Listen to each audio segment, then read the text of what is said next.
The moment Esther Underwood heard the name Raymond Keller spoken in a hushed, warning tone by three different women in a single afternoon, she made a private decision to pay him no mind whatsoever. It was the autumn of 1878, and the town of Caldwell, Kansas sat at the edge of everything a person could want, and the beginning of everything a person could fear. The cattle trails wound through it like old scars, and the dust never fully settled on the main street no matter how long the wind held its breath. Esther had arrived 6 months prior from Cincinnati, Ohio, carrying 2 trunks, a sewing box her mother had pressed into her hands at the station, and the kind of quiet determination that people often mistook for coldness.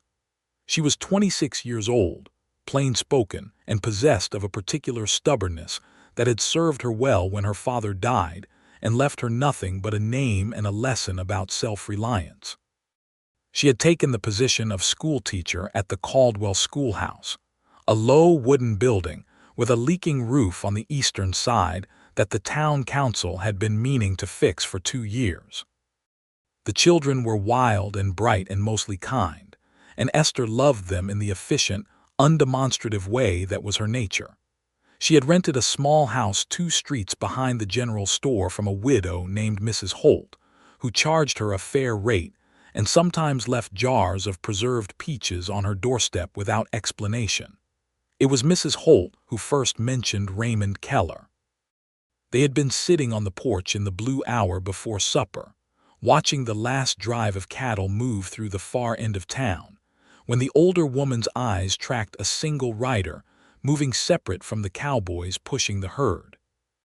He rode a dark horse with a white blaze down its face, and he moved through the dust like a man who had been riding since before the world learned how to hold still. "That one," Mrs. Holt said, without pointing, because pointing was rude, but with a firmness that communicated everything pointing would have. "Raymond Keller. You stay clear of that one, Esther." Esther had looked at the rider. He was tall even in the saddle, which meant he would be tall standing, and he wore a dark coat that had been good quality once and still carried itself with a kind of dignity. His hat was pulled low against the dying sun. "Why is that?" Esther asked, in the same neutral tone she used when one of her students explained why their homework had not been completed. "Because he does not stay," Mrs. Holt said, as though this explained everything. "He has been through Caldwell 4 times in the 3 years I have lived here. He comes, he works a few weeks or a few months, and then he rides out. Nobody knows where he goes. Nobody knows where he comes from.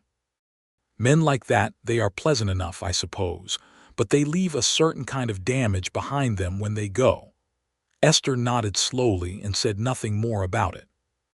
The second woman to mention Raymond Keller was Clara Dessler, who ran the laundry with her husband on the south end of town, and who had an opinion about everything that moved within the Caldwell town limits.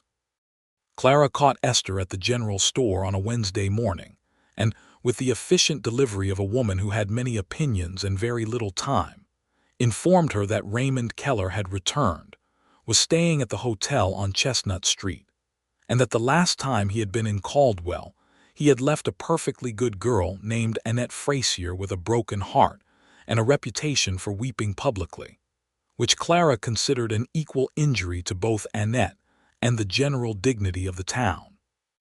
The third woman was Josephine Prout, who taught Sunday school and believed firmly that the state of a man's soul could be determined by the regularity of his attendance at services, which Raymond Keller famously did not attend. By the time Esther had heard his name 3 times in 3 different contexts, all of them warnings, she had formed a clear picture of the man without having met him. She also formed the clear and private resolution that she had not come to Caldwell, Kansas, to be warned about anyone. She had come to teach children and to build a quiet, independent life, and she intended to do exactly that. She met Raymond Keller on a Thursday, because the universe has a particular fondness for timing things to be inconvenient. She had been walking back from the schoolhouse with a stack of composition books under one arm and her coat buttoned against the October wind, and she was paying attention to where she was placing her feet because the boardwalk outside the feed store had a broken plank that the owner had also been meaning to fix for approximately as long as the schoolhouse roof had been leaking, and she stepped around it with the careful attention of someone who had learned to navigate problems by noticing them early. She did not notice the horse standing at the hitching post because her attention was on the ground. The horse shifted suddenly, spooked by something moving in the alley, and its flank collided with Esther's shoulder just hard enough to send her sideways and scatter every single composition book across the boardwalk and partially into the street. She stood very still for a moment with the particular controlled stillness of a person deciding whether to be angry or simply resigned, and then she crouched down to begin collecting the books. A pair of boots appeared beside her. Good leather, worn honest. A hand reached past her and retrieved the 3 books that had landed furthest out. "I apologize," said a voice that was low and unhurried, the kind of voice that took its time and did not seem embarrassed about it. "Hector gets nervous when something comes at him fast from the side." Esther straightened and found herself looking at a man who was, in fact, tall. He was perhaps 30 years old, or close to it, with a face that had been shaped by weather and sunlight into something that was not precisely handsome in the classical sense, but was compelling in the way that landscape could be compelling. There was something spare and direct about his features. His eyes were a particular shade of brown that the afternoon light caught in an interesting way, and he was looking at her with an expression of straightforward apology that did not have the quality of performance about it. She knew immediately, from the coat and the horse with the white blaze she could now see properly, that this was Raymond Keller. "Your horse owes me approximately 45 minutes of realphabetizing," Esther said. Something moved at the corner of Raymond Keller's mouth. "I believe that's fair." She took the books from his hands with brisk efficiency. "Thank you for retrieving those." "You're the school teacher," he said. It was not a question. "Esther Underwood." She looked at him directly. "I am, and you are Raymond Keller, which means you have been mentioned to me 3 times this week, none of them particularly as an endorsement." He absorbed this without flinching, which she found interesting. Most men, when met with that kind of directness, either bristled or became overly apologetic. He did neither. He simply nodded once as though she had confirmed something he already suspected. "That sounds about right," he said. "Good day, Mr. Keller," Esther said, and continued down the boardwalk with her composition books held firmly under her arm.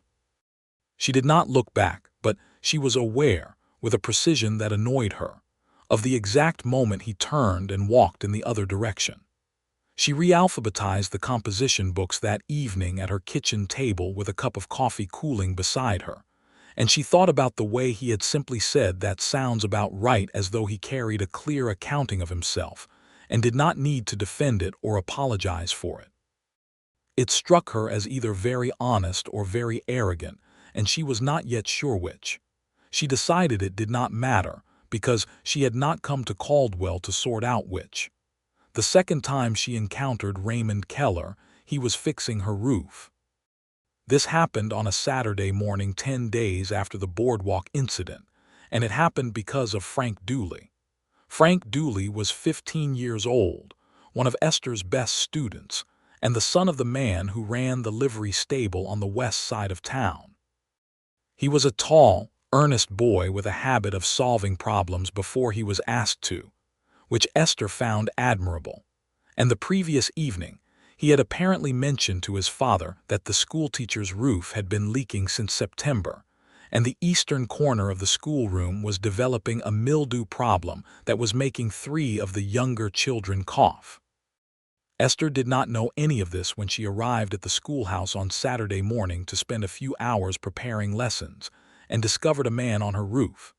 He had already located the problem, a section of shingles on the eastern pitch that had lifted and cracked over the summer, and he was working steadily and without fanfare, moving with the competent economy of someone who had fixed roofs before. Hector was tied to the fence post at the edge of the schoolyard, looking dignified. Esther set her lesson books on the step and put her hands on her hips and looked up. "Mr. Keller," she said. He looked down from the roof. He had removed his coat and his sleeves were rolled up. The October wind moved through his hair. "Miss Underwood, did my roof ask you specifically, or was this your own initiative?" "Frank Dooley mentioned the leak to his father," Raymond said. "Tom Dooley mentioned it to me at the livery. I had the shingles and the morning." Esther considered this. "How much do you want for it?" He turned back to what he was doing. "Nothing. I won't accept charity, Mr. Keller." "It's not charity," he said, from up there on the peak of her roof with the pale autumn sky behind him. "It's a general objection to children coughing." She stood there a moment longer, looking at him, and then she went inside to prepare her lessons, because there was no dignified way to argue with a man about not wanting to be paid for fixing a leaking roof, and she had always preferred to preserve her dignity in situations where it was available.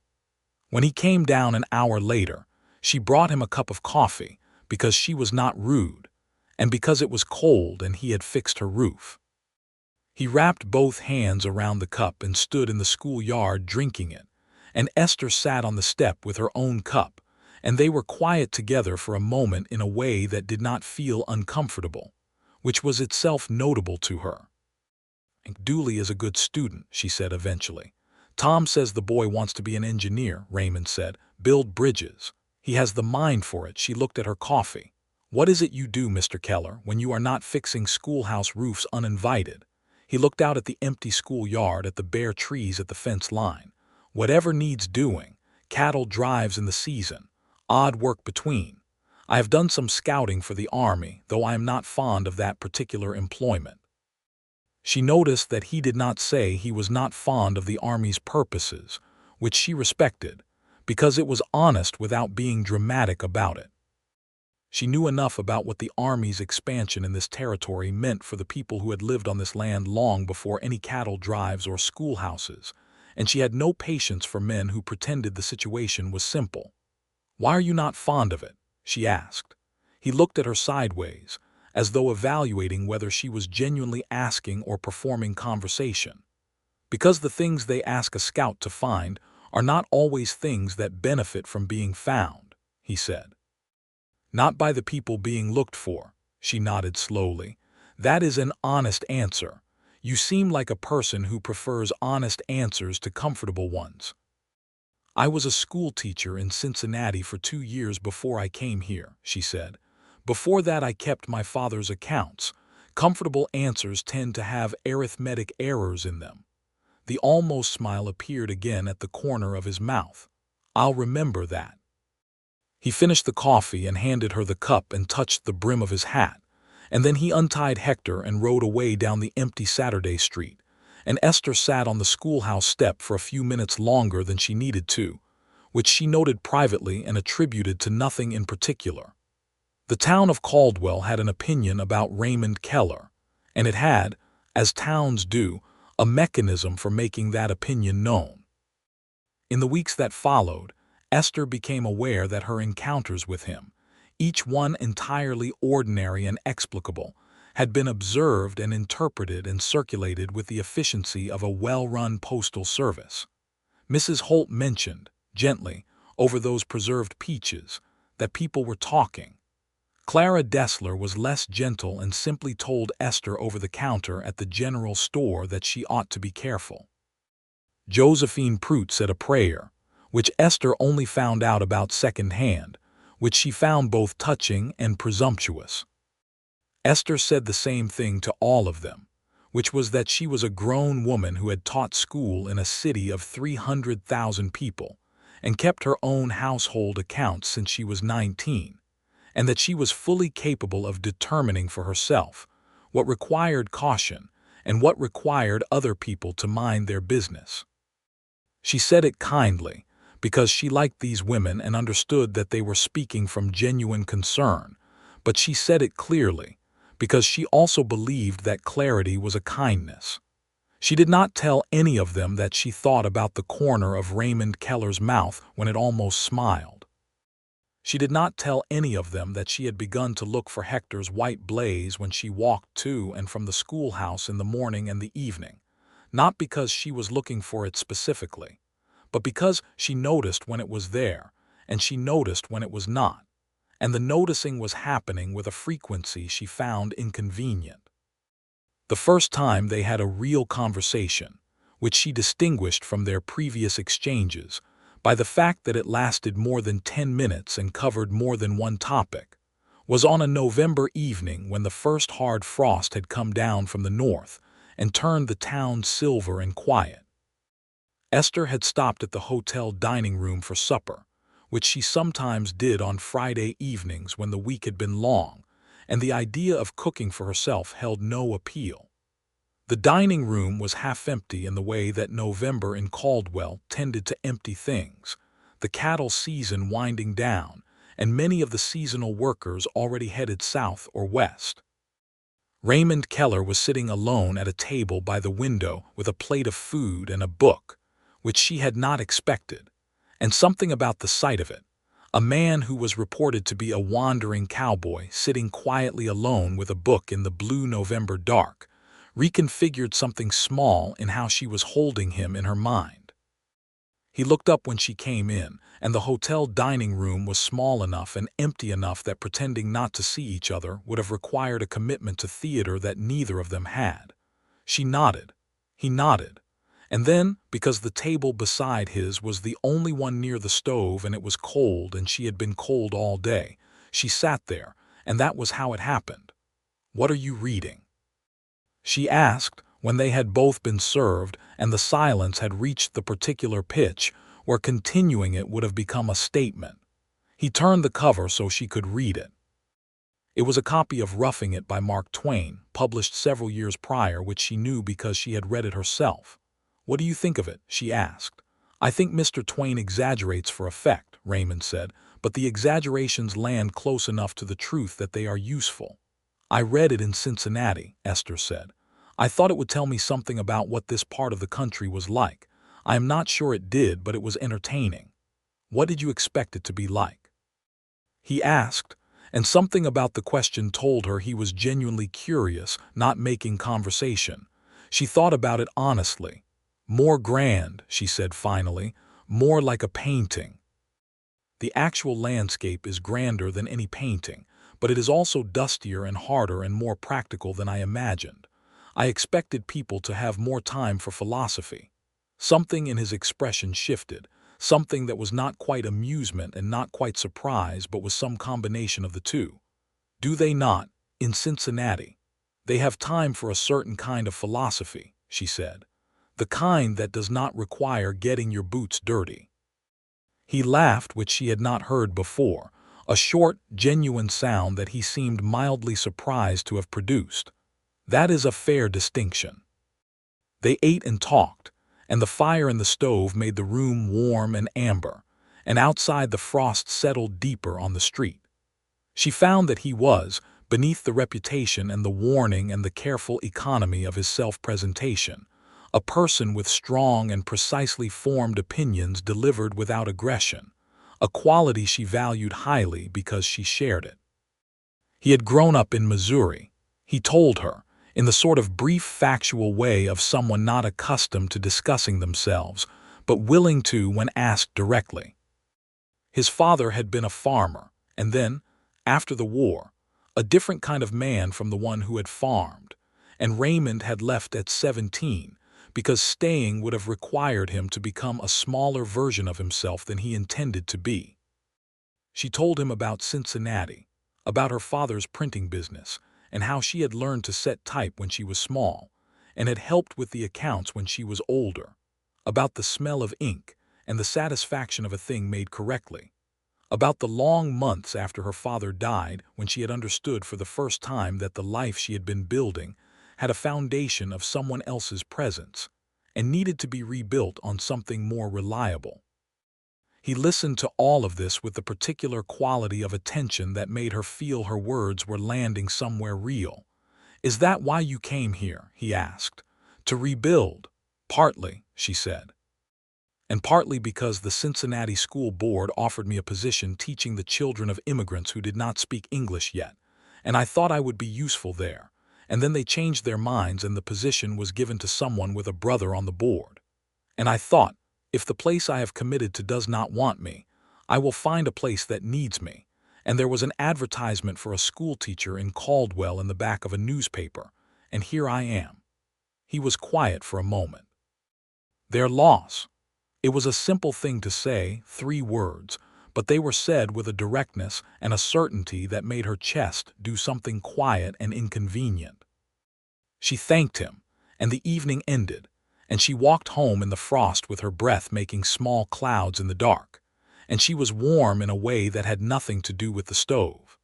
In November and into December, they moved through a slow and careful progression that neither of them named or acknowledged directly, because naming it would have required a kind of forward momentum that both of them, for their different reasons, were cautious about. They encountered each other in the ordinary ways of a small town, at the store on the street, at the occasional gathering in the hotel dining room or the church hall, where the townspeople organized against the winter with dances and suppers. They talked. They read some of the same books, trading back and forth, leaving small written notes inside the covers that were, on their surface, observations about the text, and were beneath the surface a conversation about who they were. He came to the schoolhouse twice more, once to repair the front gate that one of the larger boys had broken with an enthusiasm that exceeded his strength, and once simply because Frank Dooley had mentioned that the stovepipe was drawing badly, and it was getting cold inside during lessons, and Raymond had looked at it and fixed it in 20 minutes with a pair of tools he carried in his saddlebag, with the unremarked practicality of someone for whom problems were meant to be solved. Esther thanked him each time. He accepted the thanks each time without deflecting it or inflating it, which she found unusual and correct. She was careful with herself. She had watched enough women in Cincinnati and in Caldwell both construct their lives around someone else's presence, only to find that presence was temporary, and she had made a private accounting of the ways in which that outcome could arrive for her if she was not diligent. She was not cold. She was not strategic. She was simply a person who had learned to build things that would stand, and she applied that principle to her interior arrangements as rigorously as she applied it to anything else. She did not ask Raymond Keller to stay, because she had heard from 3 women in a single afternoon that he was not a man who stayed, and she had understood from the clarity of his quiet self-accounting on the hotel dining room evening that he was not going to tell her anything different. He was what he was. She respected what he was. She did not need it to be anything else. What she did not account for, in this careful private arithmetic, was Raymond Keller's own reckoning. It began, from his side, with the simple and disorienting experience of being known. He had been moving through his adult life in the particular way of a man who had decided that being known was both unnecessary and dangerous, because the things he had seen in the war's aftermath and in the territories, the casual violence of expansion, the way ordinary men could become instruments of something ugly when they had institutional permission, had made him mistrustful of the kind of rootedness that required a person to choose a side and stay in it. Moving meant he did not have to. Moving meant he could carry his own judgment without having it reshaped by proximity and loyalty. He had been through Caldwell 4 times, as Mrs. Holt had accurately counted, and he had always known in the first few weeks when he was staying, and when the edge of restlessness would sharpen into something that required forward motion. It was as reliable as weather reading. He could feel the change coming the way a man could feel a storm front in the particular quality of the air. He had arrived in October expecting to stay for 2 months, maybe 3, through the worst of the winter, and then ride south when the days began to lengthen again. That was the plan, as plans went for him, meaning it was the natural shape of the next season. And then a woman with dark red hair and a straight back, and a way of looking directly at him as though she was reading a document she intended to cite correctly, had met him with a stack of scattered composition books, and told him in a level voice that he owed her 45 minutes of alphabetizing, and something in the machinery of his restlessness had caught on something. He could not have explained it in December, when he was beginning to notice it. It was not beauty, though she was striking in the particular way of someone who was entirely themselves, and that quality was more beautiful to him than beauty had ever managed to be. It was not loneliness, though he had been lonely in the background of his life for so long that he had ceased to recognize it as a specific condition, and had simply incorporated it into his general understanding of what being alive felt like. It was the quality of her attention and her honesty, and the particular way she handed things back to him, without trimming them into shapes they were not. She had heard the worst interpretation of him and had not tried to tell him it was wrong, and she had not tried to rescue him from it either. She had simply proceeded to form her own assessment in front of him, openly, as though the process itself was the point. He thought about this at night in the hotel room, with the wind coming hard across the Kansas plain and the walls of the building shaking in the particular way of structures built to be functional rather than permanent. And he thought about it in the mornings when he rode out to check on the horses he had been contracted to gentle for Tom Dooley's livery. And he thought about it in the evenings when he was reading Mark Twain and not reading Mark Twain. He thought about the evening in the hotel dining room and the way she had said they have time for a certain kind of philosophy, the kind that does not require getting your boots dirty, and the laugh that had come out of him before he had made any decision about it. He thought about the fact that she had never, in any of their conversations, said or implied that she wanted him to stay. She had not asked after his plans. She had not said anything about the spring. She had talked to him as though the conversation itself was the complete and sufficient thing, which meant she was either genuinely unconcerned about what came next, or she was being very disciplined about it. He thought it might be both. The not asking was, he recognized with the clarity of a man who had spent considerable time understanding his own mechanisms, the only reason he could not stop thinking about staying. He had been told he was not a man who stayed. He knew it about himself the way he knew the shape of his own hands. But the knowledge had always had, tucked inside it, the implication of a reason, a person asking, expecting, needing, the particular weight of being anticipated in a way that made him feel fixed in place like a pinned butterfly. And the absence of that weight was disorienting in a way he had not prepared for.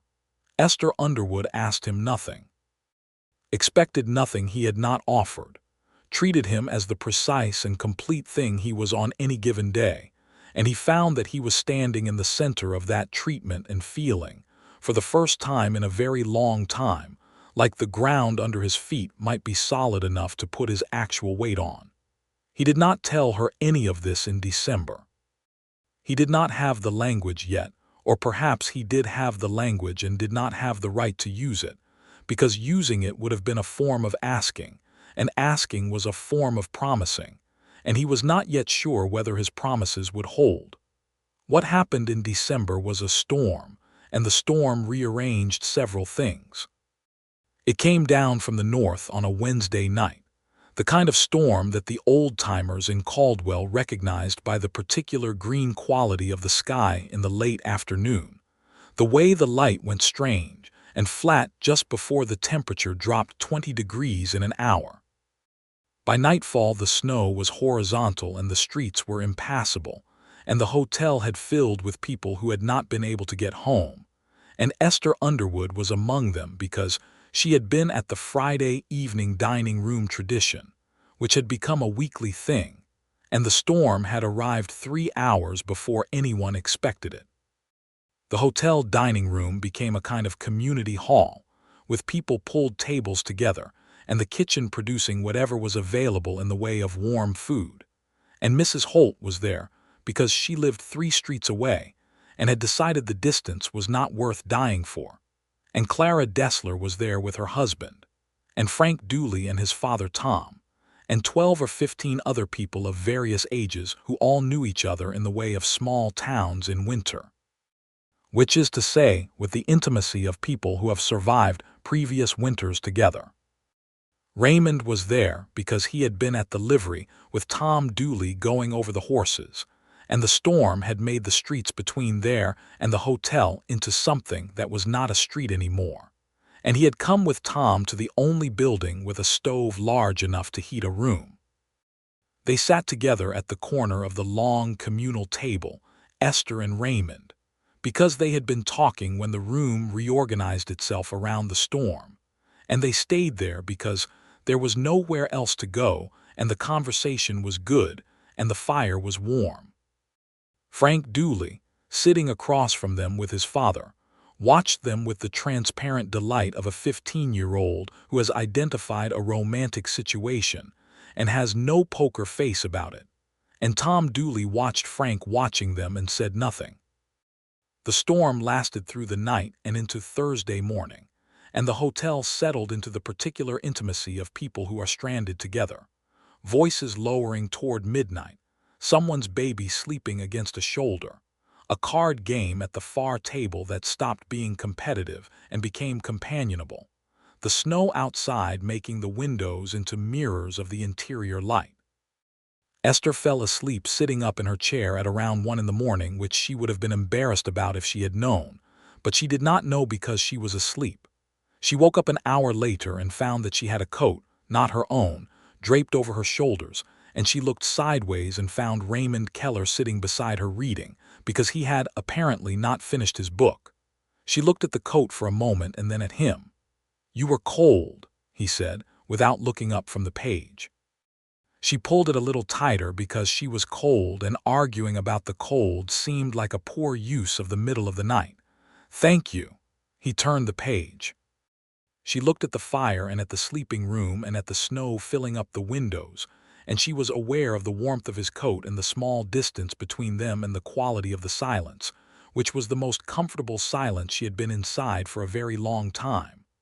"Do you miss Missouri?" she asked, very quietly so as not to wake anyone. He was quiet for a moment.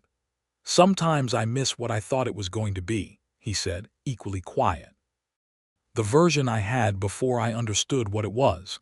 She understood that completely, in a way that went past the words. "Yes," she said. They sat there in the winter dark, not saying anything else for a while, and the fire burned down to embers, and Esther fell asleep again, and this time Raymond closed his book. January came and the plains went iron and still under the sky, and Raymond Keller did not ride south. He noticed this himself with a quality of attention that was bemused and suspicious and something else entirely, watching the calendar like a man observing whether he has not yet determined how to read. He was past the date he would usually have felt the pull of forward motion. He was past it by 3 weeks and then by a month, and the restlessness that had been his reliable internal compass was doing something he did not recognize, which was to say it was pointing in a direction that was not away. He continued to fix things. Not at the schoolhouse only, because once it became understood in the practical economy of a small town that he was competent and willing, there was never a shortage of things that needed a competent and willing hand, and he worked through January at the livery, and at 2 of the ranch houses on the edge of town that had suffered damage in the December storm, and he did odd work for the hotel, and once spent a full day helping Mrs. Holt clear ice from her roof before it could come down through the ceiling, which Mrs. Holt received with the dignity of someone who considered this the natural behavior of decent people, and the personal testimony of a woman whose opinion of Raymond Keller was undergoing a revision she was not quite ready to announce publicly. He saw Esther at the school, at the hotel dining room on Fridays, occasionally in the street or at the store, and the books continued to trade back and forth between them, and the conversations continued to build on themselves in the way of things that are, regardless of what anyone calls them, a courtship. What changed in January was a conversation they had standing at the corral fence at Tom Dooley's livery on a clear cold afternoon, watching a young roan mare that Raymond had been working with for 3 weeks pace the inside of the enclosure with the distracted energy of an animal that had been frightened by something early and had not yet been given a reason to trust again. Esther had come to find Tom about something for the school, a desk that needed repair, and Tom had sent her to find Raymond, who was at the corral, and she had come and stood at the fence and watched him work with the mare, which was itself something to watch, the patient, quiet way of it, the way he moved without urgency or demand, simply being present in the mare's space until the mare decided the presence was not a threat. He talked quietly to the horse the entire time, not the nonsense of sentimental people who anthropomorphize animals, but a low, practical narration of what he was doing and why, and the sound of his voice in the cold, still air had a quality that Esther found herself simply breathing alongside. She was frightened badly, he said, when he noticed her at the fence, before Tom had her. He bought her from a man who used too much force and not enough time, and now everything that moves quickly in her direction reads as a threat. How do you fix that? Esther asked. You do not fix it exactly, he said, still watching the mare. You give her enough evidence that contradicts the original lesson. Enough instances of something coming toward her and nothing bad happening. Eventually the new evidence outweighs the old. Esther was quiet for a moment. That seems like it requires a great deal of patience. It requires as much time as it takes, he said. That is not the same thing as patience. Patience suggests endurance of something difficult. This is not difficult. It is just what the process is. She looked at the mare, which had slowed its pacing and was beginning to angle toward Raymond with the tentative quality of something considering trust. You are good at that, she said, at waiting without making the waiting into pressure. He looked at her then directly in the clear, cold January light, and the thing that had been accumulating between them for 3 months was present in the air as plainly as the cold itself. Esther, he said. Raymond, she said. And they stood there looking at each other across the corral fence, with the mare between them and the Kansas sky going the particular pale blue of deep winter. And there was a long moment in which either of them could have said the thing, the direct, clear thing, and neither of them did, because neither of them was quite ready and both of them knew it. And also, underneath the not quite readiness, both of them understood that this was not finished. She found the conversation about the desk she had come for, and she walked back to the schoolhouse in the blue afternoon, and Raymond turned back to the roan mare, and the mare, perhaps sensing the change in the quality of the air, took 2 steps toward him and stopped. I know, he said, to the mare or to himself, and she turned her dark eye toward him and regarded him without fear. In February, a man came to Caldwell looking for Raymond Keller, and this was the moment when the story that had been building between them came out of the private space of 2 people circling each other, and into the sharper air of something real and irreversible. The man's name was Cole Danforth, and he was from Missouri, and he had a debt he believed Raymond owed him from a land dispute 7 years prior that had been adjudicated, settled, and closed by a county judge. But Cole Danforth had not accepted the adjudication, and had carried the grievance like a coal in his chest, until it had become something that required resolution that the law had apparently declined to provide. He arrived on a Wednesday morning and went to the hotel and asked for Raymond by name, and by noon Esther had heard about it from 2 separate sources, because Caldwell was a town that moved information with the speed of people who have very little privacy and have made peace with it. She was at the schoolhouse when she heard, from Frank Dooley, who had come in at noon recess with the wide-eyed delivery of a boy who understands that he is carrying significant news, and she felt something cold and specific move through her that she recognized, with a clarity she did not enjoy, as fear. Not fear exactly. It was the particular sensation of understanding that something she had been careful to not need too much might be at risk, and the understanding arrived with the information that the carefulness had not worked as designed. She finished the school day. She did not go looking for Raymond, because going looking for him would have been a statement, and she was still, in some portion of herself, committed to making no statements of that kind. But she walked home by way of the main street, which was not the most direct route, and she saw, Outside the hotel, Raymond Keller standing in conversation with a heavy-set man in a dark coat. And even from the distance of half a block, she could read the architecture of the conversation, which was the architecture of two people who know each other and do not like each other. The conversation did not become violent. Raymond was too still for violence.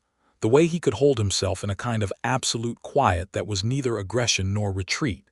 And Cole Danforth, reading that quality, apparently concluded that the conversation he had imagined having was going to be more costly than he had budgeted for, and he left in the early afternoon, and that was the end of it in practical terms. In emotional terms, it was the beginning of something. Raymond came to find her that evening. He knocked on her door at 7 o'clock, which was not unusual in itself because he had been to her house before, once for a book and once when Mrs. Holt had needed help with a neighbor's fence, and she had asked if Esther could send a message. But it was unusual in the particular quality of urgency about it. She let him in and put the kettle on and set 2 cups on the kitchen table, because she had learned that practical activity was a useful frame for difficult conversation. He sat down at the kitchen table, his hat in his hands, and he told her about Cole Danforth and the land dispute and the county ruling and the 7 years of grievance, in the compact, honest way he had of telling things, not minimizing them but not performing distress about them either. He told her that Danforth had come to tell him that he knew he was staying in Caldwell and that he would be back, and Raymond had told him that the matter was settled by the law and that he would not revisit it, and Danforth had left. He told her that there was a reasonable chance Danforth would return with less conversation and more company, and that she should know this because of the proximity between his situation and her town, and he was telling her now because it was fair that she should know. He was telling her because she should know. That was the frame he put around it, practical and honest. And Esther sat across from him with her hands around her cup and looked at him and understood that he had come to her because she was the person he came to, because something between them had become the thing that a person comes to with the hard news, regardless of what either of them had named it or not named it. "What will you do if he comes back?" she asked. "Handle it," Raymond said, which was not satisfying as an answer but was, she recognized, honest about the limits of planning. "And after you handle it," he looked at his hat. He looked at her. The kitchen was warm and yellow with the lamplight, and outside the February dark pressed against the windows. "Esther," he said, and there was something in the way he said her name that was different from the way he had said it in every conversation before this one. It was said with the weight of a decision that was not yet formed into words but was present as the weight of something very real. "You do not have to say anything," she said quietly, and meant it, and also understood as she said it that the meaning it and the saying it were the specific thing that made the space between them into something Raymond Keller could exist inside of. "I want to," he said. "I need you to let me try." She looked at him steadily. "All right," she said. He was quiet for a moment, the way of a man who has practiced many things in his life and not this one. "I was told things about myself that I believed because the evidence supported them, that I was not a man who stayed, that I moved because something in me required it. I have believed that for 15 years. She waited. "And I find that I have been here in Caldwell for 4 months and I am not moved," he said. "And I have been trying to determine whether it is the town or whether it is," he stopped. "Whether it is you. Have you determined it?" she asked. "Yes," he said. She was very still. "Raymond." "You have never asked me to stay," he said. "Not once, not even by implication. And I find that is the only reason I cannot leave, because you have given me no obligation, no expectation, no request, and in that absence I have found the only thing that has ever made me want to be somewhere." The kettle began to whistle softly on the stove, and neither of them moved to take it off. "I do not know how to promise things," he said. "I am trying to be honest about that." "I know you are," she said, "and I am not asking you to promise anything tonight." "What are you asking?" She looked at her cup and then at him. "I am asking you to tell me this again when it is spring," she said. When the road out of town is clear and you have had the winter to think and you still feel the same way. Because I think you are a man who means what he says, and the spring will test that better than tonight will." He nodded slowly. "That is fair," he said. "I tend toward fairness," she said, and the corner of his mouth did the thing, the almost smile, and she loved it, the way she had been loving it quietly for months.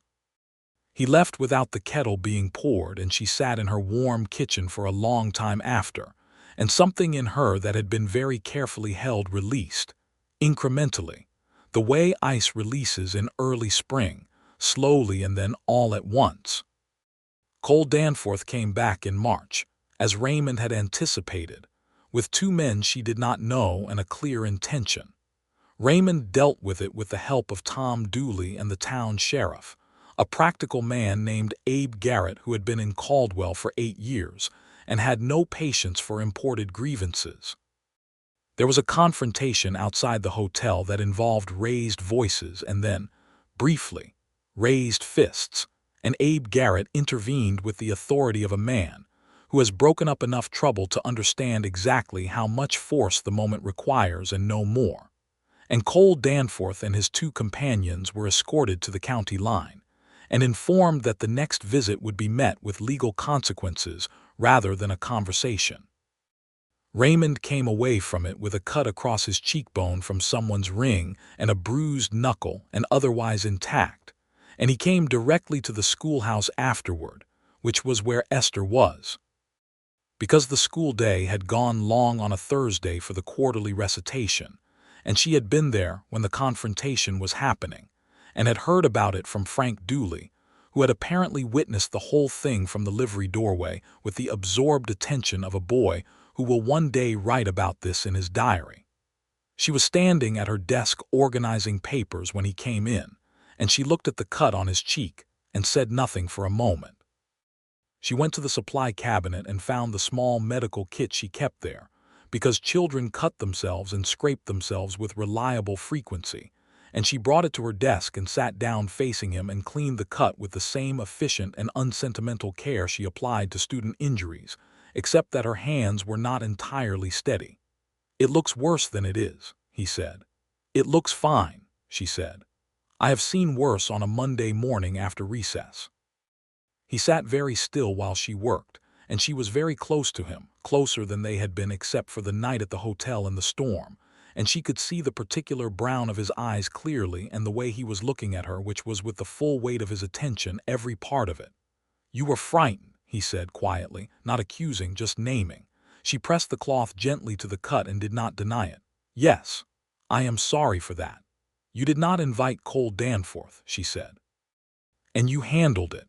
She looked at the cut and not at his eyes, because looking at his eyes while this closed would have been more than she could be spare about. "I was not frightened about the fight. I was frightened about—" She stopped. "I know," he said. She tied a small piece of clean cloth over the cut with the practiced efficiency of someone who is using competence as a container for feeling, and then she folded up the medical kit and set it aside, and they were still very close together and neither of them moved back. "It is not spring yet," she said. "No," he said. "March is not spring." "No, but I feel the same as I told you in February," he said. "For whatever that is worth in March." She looked at him finally, directly, at the brown eyes and the familiar face that had become, without her full permission, necessary to her. "It is worth something," she said. He took her hand, which was on the desk between them, and held it, not with the performance of tenderness but with a steady and direct claim to it, and she let him. "I am going to make you a different kind of promise," he said. "Not that I will stay, because that word carries a quality of endurance that is not what I mean. What I mean is that I choose here, not because I am obligated or expected to, but because this is where I choose to be. And I am going to keep choosing it." She was looking at their hands. "You understand that I am not an easy person to be around," she said. "I have opinions about everything and I say them plainly and I keep the accounts and I do not need to be managed or guided." "I know," he said, and the warmth in the way he said it contained everything. "And you understand that I am not going to ask you to stay," she said. "Even now, I will not, because if you stay I need it to be because you chose it without being asked." "That is the only way I can stay," he said. "I know that about myself." She looked up at him. "Then we understand each other." "Yes," he said, "I think we do." Spring came to Caldwell in April, which was when spring had the good grace to arrive after a hard Kansas winter, and it arrived with the particular extravagance of the plains in bloom, the grasses going green and gold, and the sky opening up above the flat land in a way that could make a person feel they were standing at the center of everything. The roan mare at Tom Dooley's livery had, by April, fully accepted Raymond's presence and would come to the fence rail when she heard his voice, which Tom called remarkable and Raymond called simply a matter of time. Frank Dooley had begun to bring his engineering textbooks to the livery and discuss bridge construction with Raymond during the midday breaks, and Raymond answered his questions with the seriousness of someone who considers the education of a 15-year-old who wants to build bridges to be a worthwhile use of lunch hours. Esther's school had its spring recitation on a Friday in late April, and half the town came as they always did for the recitations, crowding into the small schoolhouse to hear children recite and demonstrate their learning, and Raymond Keller sat in the back row beside Tom Dooley and Mrs. Holt, who had by this point revised her opinion of Raymond Keller to something she was cautiously willing to express, and she sat beside him with the dignity of a woman who has changed her mind and considers the changing of a well-reasoned mind to be a mark of good character. The children recited. One small boy delivered an account of the history of Kansas with such dramatic commitment that the audience applauded 3 times before he was finished. Frank Dooley recited a poem by Longfellow, and then a passage from a civil engineering text that he had selected himself, which was unconventional, and which Esther had permitted because she believed that what a student chose to know was as important as what a teacher chose to teach. After it was done and the families had collected their children and the schoolhouse had emptied out to the lingering few, Raymond helped Esther put the chairs back to their weekday arrangement, because he had stayed to do so, and Mrs.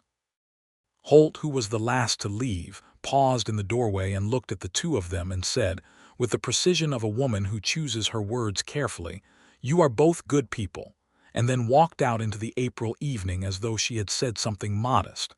Esther looked at the door and then at Raymond. "That is high praise from Mrs. Holt." "I gathered that," he said. She put the last chair down and turned around, and he was close, because the schoolhouse was small and the remaining chairs had narrowed the available space, and the evening light through the windows was the particular gold of late April in Kansas, and she looked at him with the directness that was entirely her own. "Raymond," she said, "I would like you to court me properly." He blinked, which was the closest she had seen him come to being caught off guard. "Is that not what we have been doing since October?" "Perhaps," she said. "But I would like it stated and I would like it known, because I am tired of receiving advice from Clara Dessler based on a set of assumptions that have been outdated since approximately February." He looked at her with the almost smile that had been becoming, progressively throughout the months, a real smile, and it was a real smile now, quiet and genuine and entirely directed at her. "Then I would like to court you properly, Esther Underwood." "Good," she said. "I thought you might." May in Caldwell was the best month in Caldwell, and Esther had been told this by every long-term resident since her arrival, and she had agreed in abstract in her first November and was now, in her second May, able to confirm it with direct evidence.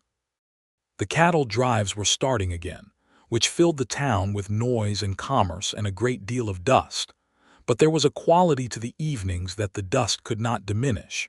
The warm air coming off the plains with the smell of grass and new things, the sky holding its light late, the town sitting under it with the comfortable expansion of a place that has come through another winter and is pleased about it. Raymond took her riding on Sunday afternoons. This was the specific form their courtship took in May, riding out on the plains in the golden hour before supper, Esther on a steady gray mare named Pearl that Tom Dooley had declared her most reliable mount, Raymond on Hector, who had, in the months of being stabled at the livery, developed a fondness for Pearl that was itself a source of amusement to Tom Dooley. They rode out beyond the town, where the land flattened and opened until the sky was enormous, and the town behind them was a cluster of small shapes at the edge of the world, and they talked, or they rode in silence, and both things were equally good. Esther had not ridden much before coming to Kansas, and had been taught by Tom Dooley's daughter in her first months, and she was competent if not elegant in the saddle, which was how she approached most things. Raymond told her, on one of those May evenings, about the year he had spent in New Mexico territory before the first time he came to Caldwell, working cattle on a large ranch near Santa Fe, and about the other riders he had known there, some of them men who had been doing it for 20 years and some of them young and reckless, and not all of them still alive. He told her about the landscape of the high desert, which was unlike Kansas in the way that water is unlike stone, and she listened and asked questions, and he described it with the precision of someone who has paid close attention to every place he has been. She told him on another evening about the winter her father was sick, the long months of managing the business and the household and the fear simultaneously, the particular loneliness of being the competent one in a situation where competence was required because no one else was available, and how she had come to understand during those months that independence was not a character flaw, but it was also, taken alone and without anything else, a cold way to live. He listened to this with his full and particular attention, and he said, "You have not had to be alone in it for a while now," which was true, and which landed in her chest with the clean clarity of something precisely right. They were engaged on a Saturday evening in June, at her kitchen table, which was where the significant things between them had a way of happening. He had asked her, simply and directly, with the same quality he brought to everything, no theater and no performance, but with a seriousness that was itself more romantic to her than theater would have been. He said that he wanted to marry her, and that he was asking her as a free question with a free answer, meaning he was not expecting and not assuming, and was asking because he wanted to know what she wanted. She said yes with the same simplicity, because it was what she wanted, clearly and entirely, and because she had spent long enough being careful with herself, and the carefulness had been right, but it had also done its work and could now be set down. He had a ring that had belonged to his mother, a thin gold band with a small green stone that he had carried in his coat pocket since Missouri, which she had not known, and which surprised her in a way that moved her considerably. He had carried it all those years of moving, and it had not been given to anyone, and it had waited, which she found she could not think about without something warm and difficult happening behind her eyes. She wore it and looked at it on her hand and said, "I would like to meet the woman who wore this before me. She died when I was 12, he said, but I think she would have liked you. Why is that? Because she was also not afraid of saying the true thing, he said, even when the true thing was inconvenient." Esther looked at the green stone on her hand. "That sounds like an inherited quality." "It might be," he said. They were married in August at the Caldwell church, which Josephine Prout considered a personal vindication of her earlier prayer, and which Esther considered a pleasant ceremony in a building with good natural light, and which Raymond, who had never been much for ceremonies of any kind, found was entirely the correct thing when the ceremony in question was this one. The whole town came, or the portion of the town that constituted the whole in the practical sense, meaning everyone who knew them and several people who had heard about them, and decided this was worth attending. Mrs. Holt wore her best dress. Tom Dooley and Frank both came, and Frank had grown 3 inches since October and wore a suit that was already too short in the arms, and he shook Raymond's hand afterward with the seriousness of a young man who considers himself a significant party to this outcome, which he was. Clara Dessler cried, which surprised Esther and touched her, and afterward Clara said, "I was wrong about him. He is a good man," with the directness of someone who had decided that if she was going to be wrong about something, she was going to be clear about it, which Esther respected enormously. The reverend who married them was a young man named Theodore Wells, who had been in Caldwell for 8 months, and had found in his brief tenure there that the town was full of more interesting people than he had anticipated, and he performed the ceremony with a genuine warmth that Raymond noticed and appreciated. Raymond's vows were simple and honest, and said in the level voice that was his own. He said that he had been a man who moved, and that he had found, in this specific place with this specific person, the only reason he had ever encountered that made him want to be still, and that he intended to choose this every day in the same way a person chose to be honest, as an ongoing act and not a single declaration. Esther's vows were precise and warm, and also her own. She said that she had come to Kansas to build something that would stand, and that she had found, without intending to and without asking for it, the person she wanted to build it with, and that she was grateful for every conversation and every composition book and every fixed roof that had been the structure of this particular becoming. There were not many dry eyes in the church, and Raymond Keller, who had been a man with no particular relationship to sentiment, had a particular quality about his face throughout those vows that the people who knew him best would discuss for a long time afterward. They had a small house at the edge of town, on the north side, with a good garden space and a well and a view of the plains from the back window that Esther said was the best view she had ever owned. Raymond had spent the summer months building onto it, extending the main room and adding a second bedroom in preparation for what both of them hoped, and neither of them said aloud for a while, because some things were better held gently until they were more certain. The autumn of 1879 was the best autumn Esther could remember, and she had lived through 27 autumns. The rhythm of their shared life was entirely natural, which she had wondered about in the abstract and found in practice to be true. He was steady in the way she needed and undemanding of her in the ways she valued, which was to say, he did not require her to be anything other than what she was, and she gave him the same. And the house was full of conversation and books, and the smell of food cooking, and the particular quality of shared quiet that was only available to people who were genuinely comfortable in each other's presence. He continued to work with Tom Dooley at the livery through the season, and in the winter he took on a contract to supply horses to a ranch outside Dodge City, which he did on a 10-day trip in November, while Esther managed the school and corresponded with her sister in Cincinnati and reread every book in their shared collection. He wrote her 2 letters on that trip, which was not a natural thing for him. He was not a man who wrote letters, and the letters were direct and spare and said, between the practical details of the trip, things that she read twice and then folded small and kept. He came home on a cold Saturday night earlier than she had expected, and she was at the kitchen table with a book and a lamp, and when she heard the horse in the yard she looked up, and then he came in with the cold air off the plains in his face, and she put the book down and stood up, and he crossed the room in 3 steps and held her for a long moment without saying anything, which said everything.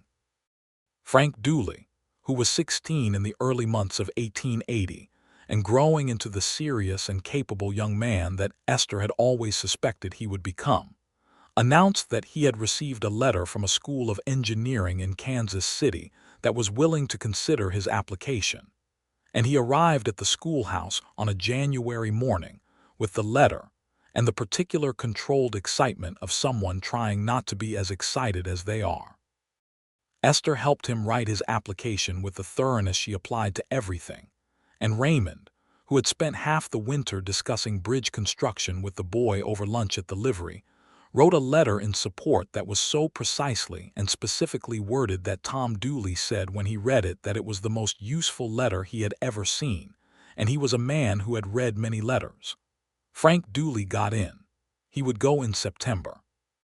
The news came to them on a Tuesday in March, and Frank ran the letter to the schoolhouse after the mail arrived, and Esther read it and looked up at him with the particular feeling of a teacher watching a student become what you knew they could be, which was the best feeling available to a person in her profession.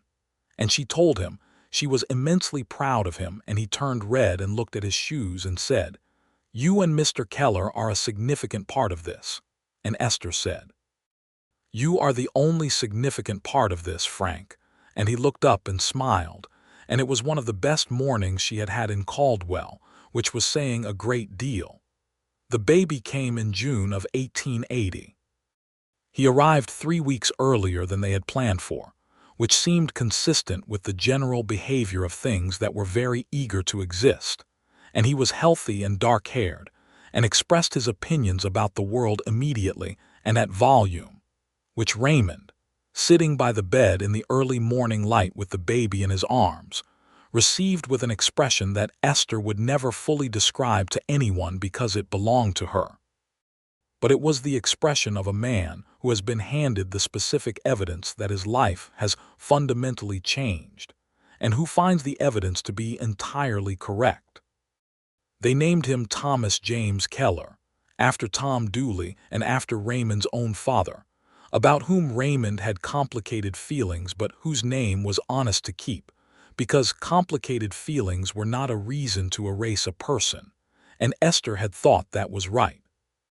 Tom Dooley, when informed of the name, was so thoroughly moved that he excused himself to check on the horses for 15 minutes, and came back with the particular redness about the eyes of a man who has done something in private that he prefers not to discuss publicly. Caldwell in the summer of 1880 was a good place. The cattle drives continued and the town grew, and the school was adding children every term as new families came through, and some of them stayed. There was talk of a proper railway spur coming within 5 years, which would change everything about the town's economy and geography, and the talk was both excited and anxious in the way of all great changes. Esther continued to teach, because the idea of stopping was not one she entertained. She taught through the summer session with Thomas in a small crib at the back of the classroom, which the children considered an excellent addition to the educational environment, and which she found workable with the help of one of the older girls, 15-year-old Mara Birch, who helped watch him during lessons in exchange for extra tutoring in arithmetic, which Mara intended to use in the management of her family's sheep operation. Because Mara was a practical and ambitious girl and Esther was grateful every day to teach her, Raymond, in the course of that summer and fall, arrived at a decision he had been circling since spring. He had been approached by a rancher named George Alderman, who owned 800 acres west of town and who was expanding his operation and wanted a ranch manager with his particular combination of skills, someone who understood horses and cattle and could coordinate the practical work of a growing ranch with reliability and fairness. It was a proper position, with a salary and a specific role, and most significantly, a fixed location. He told Esther about the offer on an evening in August when Thomas was sleeping and the kitchen was quiet and the plains outside the window were gold with the August light. "What do you want to do?" she asked. He considered it. "I want to take it," he said. "I think it is the right work and I am capable of it, and I think it is the right time." "Then take it," she said. "I wanted to ask you," he said, "not for permission, but because this affects you and this household, and I am not in the habit of making decisions that affect us without the conversation." She looked at him across the table, at this man she had chosen and who had chosen her, with their son sleeping in the next room and the August evening around them, and she felt something that she could only describe as completion, not the completion of something ended but the completion of something properly formed, the way a structure felt when the last piece was placed correctly and the whole thing held. "I appreciate the conversation," she said. "Take the job, Raymond." He took the job. He was good at it, which was not surprising but was satisfying to confirm. George Alderman was not the easiest man to work for, but he was fair and he respected competence, and Raymond's reputation spread in the practical way of the territory, not through talk but through results, and by the following spring there were 3 other ranchers who had asked for his advice on their operations, and Raymond gave it on a consulting basis, riding out twice a week to the neighboring properties, which meant he knew the land around Caldwell as well as he knew the livery yard. Thomas grew and was loud and curious, and had, it became clear in his 2nd year, a particular fascination with horses that Raymond said was either inherited or contagious, and either way was being encouraged daily by his proximity to both the Keller household and Tom Dooley's livery, where he was carried at least twice a week, and regarded the horses with an intensity that Tom Dooley said was either very promising or very alarming, and probably both. In the spring of 1882, they had a daughter. Her name was Clara, after Clara Dessler, who had been wrong about Raymond and said so, and had become, in the years between, a genuine friend. Clara Dessler received this information with the particular combination of emotion and dignity that was entirely her own, and told Esther that she considered it the greatest honor she had received in her adult life, which she meant with complete sincerity, and which made Esther, who did not tend toward sentimentality, quietly and thoroughly undone for a moment.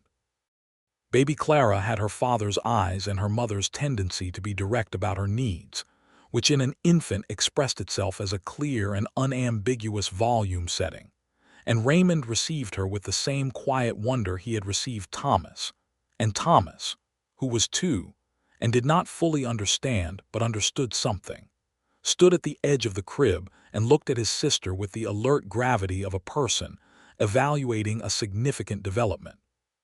Caldwell in 1882 was the Caldwell of its most productive years.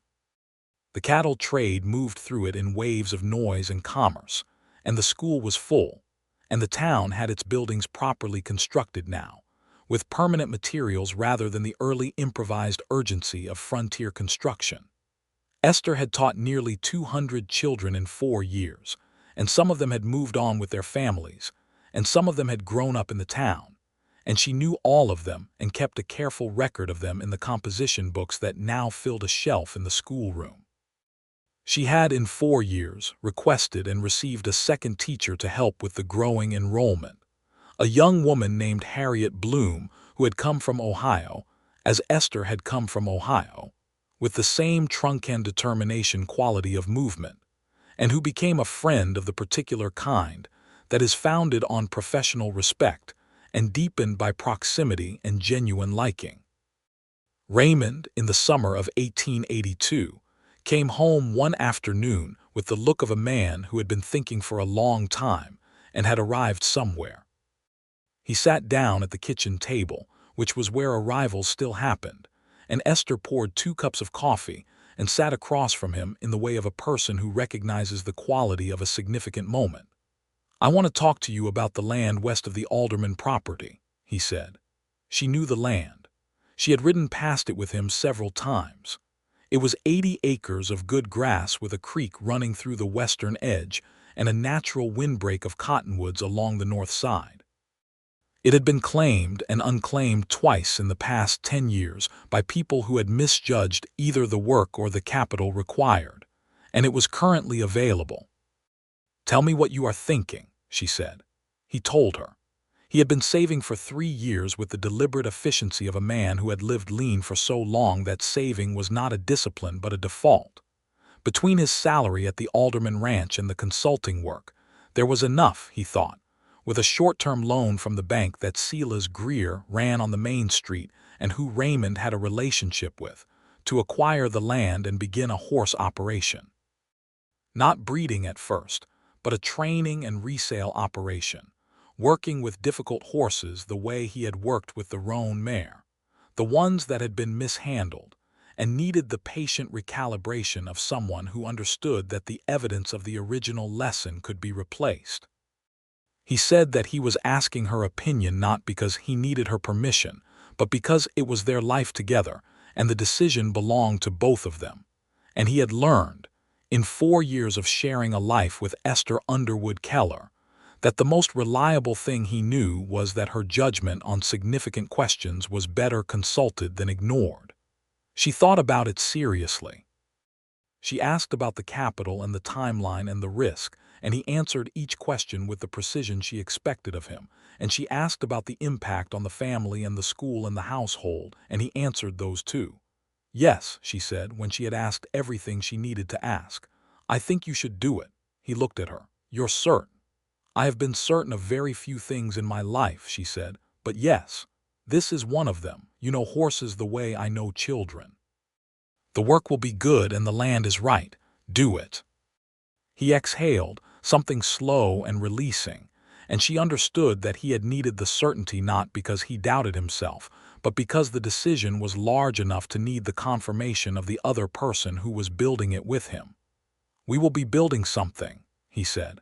We have been building something since November of 1878, she said. This is just a part of it that has a fence line. He reached across the table and took her hand, the way he had the first time in the schoolhouse, with the same direct claim to it, and she looked at their hands and thought about all the evenings they had been at this table and all the evenings still ahead of them, and felt the specific deep satisfaction of a life that was being built on the right foundation. They acquired the land in the fall of 1882. The bank loan was arranged with Silas Greer, who considered Raymond Keller a reliable investment on the basis of 4 years of observable behavior, and the opinion of George Alderman, who was a good reference because his opinion was known to be carefully formed. The title to the 80 acres was filed at the county courthouse in Wichita on a Thursday in October, and Raymond came home with the paperwork and set it on the kitchen table, and they looked at it together. Keller Land, Thomas, who was 2.5 and acquiring vocabulary at a rate that astonished and occasionally alarmed his parents, announced from his chair, pointing at the papers with the authority of someone who has absorbed the significance of the moment from the adults around him. Raymond looked at his son and then at Esther, and both of them were trying not to smile, and then both of them were smiling, and Thomas looked satisfied and went back to the wooden horse that Tom Dooley had carved for him. And outside the October Kansas sky was the particular clear blue of a day that is just cold enough to be beautiful. The first winter on the new land was the winter of building. Raymond drew the plans for the horse barn himself, on graph paper he had purchased from the general store, working at the kitchen table in the evenings after Thomas was sleeping, and sometimes with Thomas on his knee pointing at the drawings, with the intense interest of a 3-year-old who has decided that his father's work is the most interesting work being done anywhere, and Raymond explaining with complete seriousness what each line meant and why, because the boy was going to understand what was being built. Frank Dooley came home from Kansas City for Christmas of 1882, and he had grown again and wore a coat that fit him properly and spoke about engineering with the command of a person who has found their place in the world and settled into it. And Raymond shook his hand and said he was proud of him, and Frank turned red and looked at his shoes in exactly the way he had always done and said he couldn't have done it without the recommendation. And Raymond said that was not true. And Frank said it was partly true, and Raymond said all right, he could have it partly true. Esther watched them and thought about the October morning 4 years ago when Frank had come in with the news about Cole Danforth, wide-eyed and delivering his information with the earnestness of a boy who wanted to be useful, and looked at the young man he was now, and felt the particular continuity of a life that has been in a single place long enough to watch things become what they were always going to be. The horse barn went up in the spring of 1883, with help from Tom Dooley and George Alderman's hired hands, and 2 neighboring ranchers who understood the reciprocal economy of frontier building, which was that you helped when asked because, eventually, you would need the help returned. Raymond organized the work with the easy authority of someone who has worked alongside people long enough to know how to direct without commanding, and by May the barn was standing with 6 stalls and a good solid roof that Raymond had checked 3 times because he was a thorough person. The first horses came in June, 2 chestnuts from a ranch in the Oklahoma Territory, whose owner had decided they were too difficult to manage, and who sold them cheaply for that reason, and a gray gelding that had been spooked badly in a train incident near Wichita and had been standing in a paddock for 4 months because nobody knew what to do with him. Raymond named none of them, because he had learned early that naming an animal you intended to sell created a complication. But Thomas named them immediately upon being introduced, which was Mouse and Creek, and the gray was Benjamin. And since Thomas had made his naming decisions with the complete authority of a 3-year-old who did not recognize the concept of a complication, the name stayed. By the end of that first summer, all 3 horses were placed with new owners, and the reputation of the Keller operation, quiet and specific, began to spread through the county in the way that the reputation of someone who does a particular thing very well always spreads, through the conversations of satisfied people. Esther continued to teach through all of it, through the building of the horse operation and the growth of the children, and the management of a household that was somewhat more complicated than the one she had arrived in Caldwell to occupy. And she found, contrary to what she might have predicted about herself, that the complication was not the wrong direction. The independence she had built, the one with the reliable foundation, had not been dismantled by marriage and children and a husband. It had been expanded. She was more herself now than she had been when she arrived with 2 trunks and a sewing box, which she had not expected, but which she considered the best kind of surprise. She had a conversation with Harriet Bloom one evening after school in the spring of 1884, sitting on the schoolhouse step in the way she had once sat alone in the autumns when she was first in Caldwell, drinking coffee and watching the light. "You are the happiest person I know," Harriet said, with the direct observation of someone who has also come from Ohio with determination and is observing what happens to determination in this particular place. Esther considered this. "I think that is accurate," she said, "which is a strange thing to say without qualification. Why do you think it happened?" She thought about it honestly, the way she thought about everything. "Because I was myself throughout," she said. "I did not fold myself into a shape that someone else required. I was exactly who I was, and the things I needed came to me because of that and not despite it." Harriet nodded slowly. "That sounds very simple." "It is very simple," Esther said. "The difficulty is in believing it is the right approach when everything around you is suggesting differently." Harriet looked at the April sky. "I will remember that." "I hope you will," Esther said. Thomas Keller started at the Caldwell School in September of 1884, which was the first year of Esther's 7th teaching season in Caldwell, and he sat in the 2nd row from the front and looked at his mother standing at the front of the room with the particular intensity of a child who has grown up watching a person work, and now has the context to understand what the work is. On his first day, he raised his hand during the geography lesson and pointed out an error on the map printed in the textbook, which was incorrectly labeling the location of a river he had heard his father and George Alderman discuss with enough frequency to know where it actually ran. And Esther looked at the map and confirmed he was right and said, "Thank you, Thomas," with the same tone she used with all her students, and several children turned around to look at him, and Frank Dooley's little sister, who sat 1 row back, whispered that it was very brave to correct the teacher on your first day, and Thomas said he was not correcting his mother. He was correcting the map, which was different, and Esther, at the front of the classroom, heard this and felt the quality of a thing properly formed rise in her so warmly and completely that she had to look out the window for a moment to collect herself. Clara, at 2 years old, had formed strong opinions about horses, which she communicated with the directness of her mother and the calm certainty of her father, and spent a considerable portion of her daily time in the paddock at the Keller operation, watching the horses move. And Raymond had begun bringing her with him on the morning rounds, because she was quieter in the presence of horses than she was anywhere else, and he said that was the first sign of a horse person. Esther watched her daughter stand at the fence rail on a September morning, small and composed, watching a newly arrived paint horse circle the paddock, and she thought about a night in 1878 at the dining room of the Caldwell Hotel when she had seen a man with a book, and thought that the evidence of him was different from the report of him. And she thought about all the mornings and evenings between that night and this one. And she thought about the ring on her finger with the green stone, and the letters in the book in the bedroom, and the composition books on the schoolroom shelf, and the property deed at the Wichita courthouse, and the names Thomas and Clara.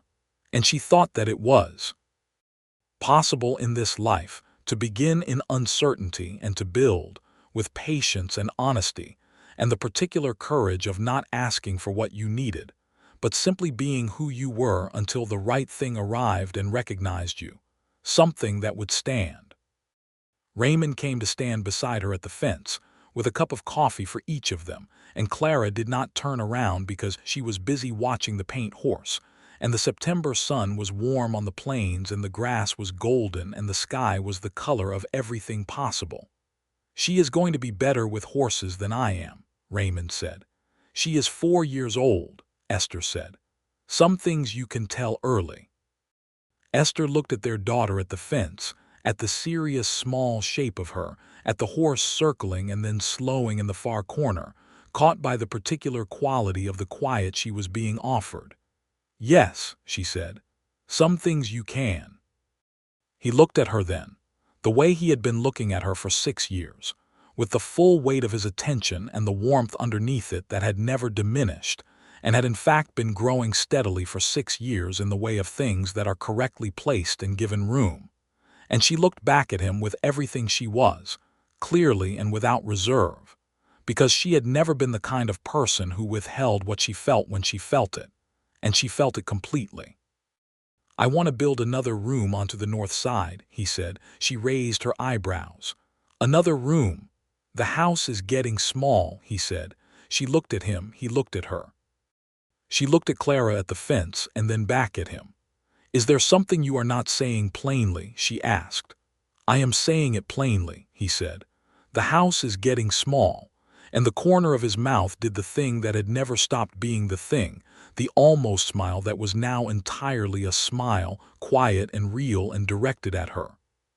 She looked at the plains and the sky and the horses and her daughter at the fence, and she felt the deep settled rightness of everything that was and everything that was coming, and she said, "Then I suppose we ought to build another room."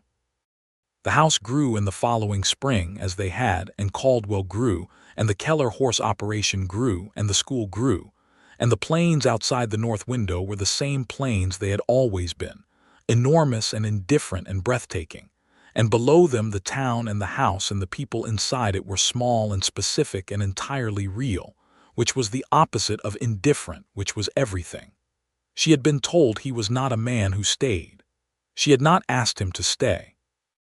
And that was the only reason he had never been able to leave, because in the space she had given him, free and undemanding and clear as the Kansas sky, he had found the one thing that a man who moved for 15 years could not move away from, which was the person who had not needed him to be anything other than what he was, and had, in that simple and complete acceptance, become the only place in the world that was home.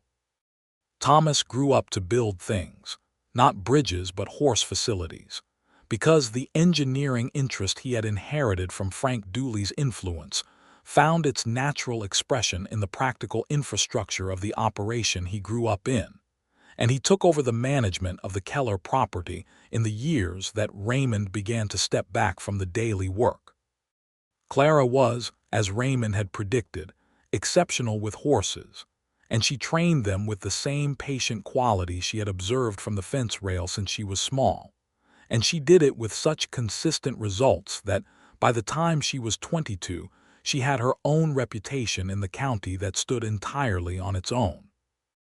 Raymond Keller, who had been a man who moved, who had known every cattle trail in Kansas, and had been through 5 territories, and had slept in more bedrolls under more skies than he could count, spent the rest of his life on 80 acres of good grass west of Caldwell, and was satisfied by it in a way he had not believed satisfaction could feel, which was undecorated and complete, without the need to be anything other than exactly what it was.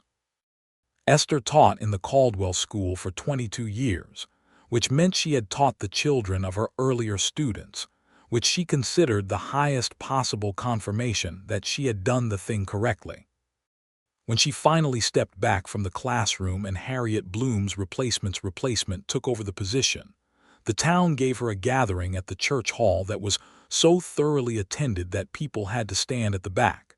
And Thomas and Clara and their families were all there. And Raymond sat beside her at the front and held her hand the way he had held it at the kitchen table the first time, with the direct and certain claim of it. And she looked at the room full of people whose lives she had touched in the small and particular ways of a teacher. And she was not a person who wept easily, but she was not a person who pretended not to feel things either, and she felt everything. In that room clearly and entirely. Afterward they drove home in the early summer evening, the two of them in the wagon with the plains going dark and gold around them, and the Keller house with its several additions showing its windows lit from the inside where the grandchildren were still awake, and Raymond held the reins loosely in one hand and had her hand in the other, and the road home was the road they had been on for a very long time. "Are you all right?" he asked. "Yes," she said. "Very much yes." He looked at the road. 22 years, he said. 22 years, she agreed. How long have you been here? He thought about it. 7 years when we married, he said. That is 28 years in Caldwell. And you have not left, she said. No, he said, I have not left. She looked at the house ahead of them, the light in the windows, the cottonwoods along the north fence that had grown tall in the years they had been there. And she thought about the woman she had been when she arrived in Caldwell with 2 trunks and a sewing box, the careful woman with the carefully held interior life. And she thought that she would like to go back and tell her something, not to be less careful, because the carefulness had been right, but to tell her that when the right thing arrived it would be this clear and this good, and that the patience of building on a real foundation would yield something that held. But she could not go back, and the woman she had been did not need to know it in advance, because the point was to find it in the finding, and she had found it, and it was this. The man beside her in the wagon on the June road, and the house ahead of them with its lit windows and the voices of their grandchildren inside, and the 28 years of ordinary extraordinary days that had built, stone by stone and conversation by conversation and kitchen table evening by kitchen table evening, the only life she had ever wanted, which was the one she had built herself, with him, on the Kansas plains in the town of Caldwell, exactly where she had chosen to be. The wagon rolled home through the summer evening, and the stars came out above the plains, and everything was complete and good and whole.